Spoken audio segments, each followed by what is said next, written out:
Tiyak daw na susuportahan ng China ang sino mang kandidato sa 2028 elections na papabor sa kanila pagdating sa issue sa West Philippine Sea. Ayon yan kay Philippine Coast Guard spokesperson Jay Tariela.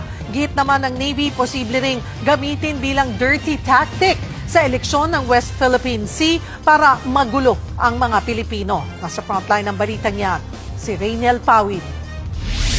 Ito ang bagong caricature na ipinresenta ni Coast Guard spokesperson for West Philippine Sea Jay Tariela sa isang event sa Makati kanina. Pero ngayon nakakover na ng smiley face ang mukha ni Chinese President Xi Jinping. May caption pa ito na China versus one Filipino. Pero si Tariela may disclaimer. That caricature is not something that I made. I have to cover the face, otherwise there will be another diplomatic protest. Galing daw ang caricature mula sa isang broadsheet. Matatanda ang naghain ng diplomatic protest ang China matapos gamitin ni Tariela ang umano'y caricature ni Chinese President Xi Jinping sa isa niyang presentation na may nakalagay na why China remains to be bully. Dito na nagsimula ang mainit na sagutan ng ilang opisyal ng bansa at ng Chinese Embassy Manila. Hanggang sa umabot nga yan sa pagpapasa ng isang resolusyon sa Senado na kumukondena sa mga pahayag ng embahada. Sa kabila ng tensyon, sinabi ni Tariela na walang direktibang maghinay-hinay siya sa kanyang mga tirada kontra China. I don't think that there is a challenge in a way that you might think that I'm being asked to tone down or to minimize my media exposure or something. Wala naman ganun. Araw-araw pa rin naman tayo nagkikita-kita. No? Malacanang has the full support of the Transparency Initiative in making the Filipino people aware of what's happening in the West Philippines. Nanindigan din si Tariela na lahat ng impormasyong sinasabi niya tungkol sa West Philippine Sea ay walang labis at walang kulang, taliwas sa akusasyon ng Chinese Embassy. All of us are aware of what's happening.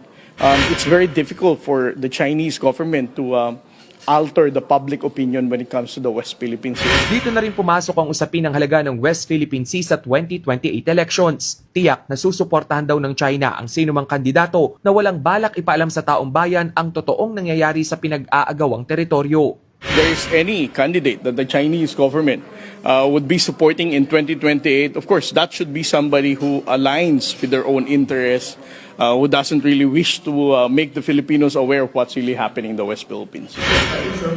Ayon naman sa Philippine Navy, isa ang usapin sa West Philippine Sea sa magagamit bilang dirty tactic sa eleksyon para magulo ang mga Pilipino. It is used to divide us. It is used also to downgrade your military. Is there a West Philippine Sea, ma'am? Yes. Yes, yes. And we should not debate upon it. Bagamat 2 taon pa bago ang 2028 elections, may paalala ang isang eksperto sa mga botante. Pumili ng leader na may paninindigan sa West Philippine Sea. There should never be a soft step about Philippine national interest. Nagbabalita mula sa frontline, Rainiel Pawid, News 5.